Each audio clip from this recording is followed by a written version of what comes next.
Sziasztok! Ebben a videósorozatban az átlagosnál mélyebbre fogunk merülni a japán kardforgatás világába, és bemutatok nektek nem egy olyan technikát vagy technikasorozatot, amely fontos részét képezi a hagyományos japán kardvívásnak.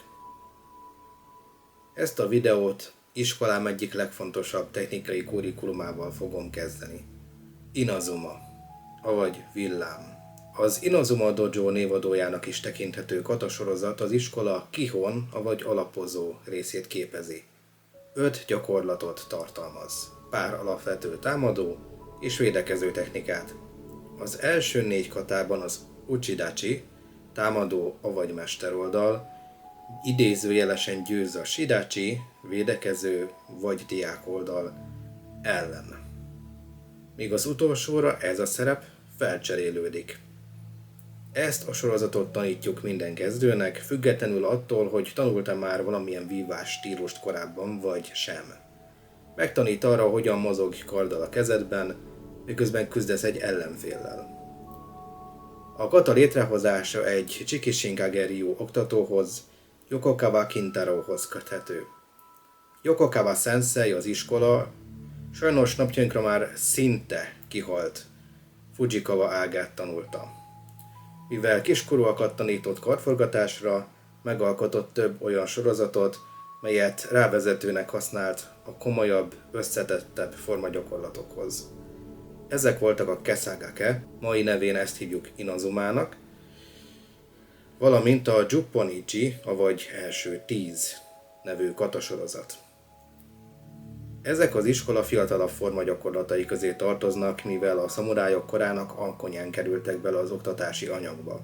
Funkciójukat kiválóan ellátják, ezért ezeket tanítjuk meg elsőnek. A katáknak nincs külön neve. Éppen ezért fordítás helyett a célpontokat írom le. Ippon-me, has, vagy hara. Nihon-me, hónaj, avagy Wakinoshita. Sanbon-me, kéz, avagy kote. Majd aztán szúrás hasra. Hara. Yonhon-me, hónaj, Wakinoshita. Gohon-me, az uchitachi a lábra, avagy az ásira, a shitachi pedig a kézre, avagy kote céloz. A támadás mindig Kesagakéval vagy Kesagirivel indul, amit magas Hasso no Kamae 8 irányú pozícióból indítunk. Ez egy átlós vágás, mely a nyaktól és a kulcscsonttól lefelé a test ellenkező oldalának csípőjéig ér el. Nevét a buddhista szezetesek által viselt ruháról kapta, ami a keresztény kultúrában a misén hordott karingnek feleltethető meg. A védekezésre mindig waki no gamai, oldalsó pozícióból kerül sor. A shidachi oldala azért is érdekes, mert már az elejétől van lehetősége alkalmazni a Chikishinkage-ryu egyik legnépszerűbb technikáját, a ryubit, vagy a sárkányforkát. A különlegessége, hogy a védekező egy pillanatra leviszi a kardját Gedan no Kamae, vagy alsó pozícióba, majd aztán felrántja úgy, hogy a fegyver markolatát fogó mindkét kéz homlokmagasságba kerül. Ezzel megállítja és el is vezethetné az ellenfele kardjának csapását. Akkor neveznénk ezt a technikát ukenagashi-nak. Ám nem ez történik. Ehelyett a shitachi inkább az ellentámadást választja.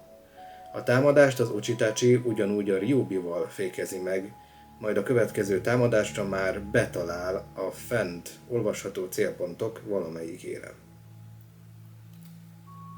Ezek a gyakorlatok a tanítvány szintjétől függően gyorsulnak be. Eleinte még lassú, precíz és pontos formára törekszünk, amit később gyorsabb mozgással párosítunk. A végére már a kata is olyan formát ölt, mintha egy éles párbajt vívnánk.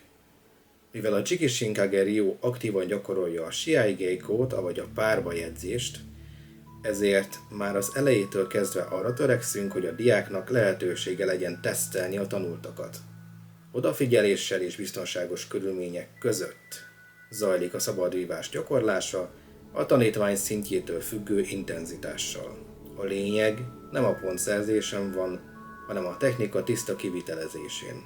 Ha a tanítvány magabiztosan elsajátította az Inazumát, akkor átadásra kerül a sorozat következő szintje, ami Inazuma Uradori.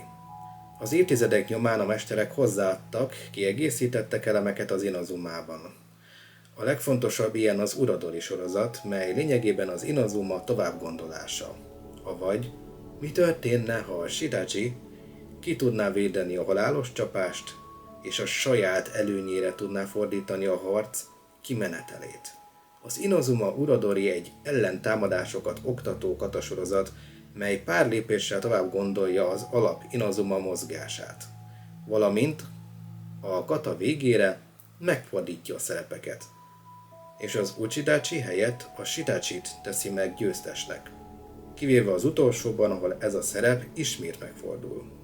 Az Inazuma Uradori ugyanúgy Kesagakéval vagy Kesagirivel indít, ám tanítja valamennyi vágási irányt, melyek az alapsorozatból kimaradtak.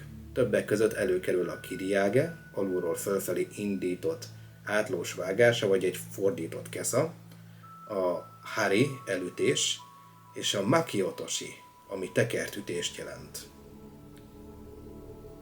Mindegyik technika benne van a fejlettebb Chikishinkage Ryu katákban is, megalapozva ezzel a haladó szintet. Mindkét katasorozat közös abban, hogy átültethetőek más fegyverekre is. Gyakorolható két karddal, rövid karddal, törrel, naginatával, szájvillával és puszta kézzel is. Emellett remekül átadja a tanítványnak az iskola árnyék filozófiáját. Az ellenfél mozgásához igazodó stratégiát és a csapdaállítást.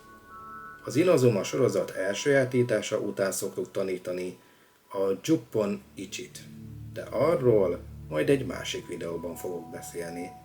Nagyon szépen köszönöm, hogy végighallgattátok. Ha tetszett, kérlek nyomjatok rá egy lájkot, és iratkozzatok fel további tartalmakért. Én Norbi voltam, hamarosan újra jelentkezem majd egy új videóval. Addig is sziasztok, és gyakoroljatok keményen!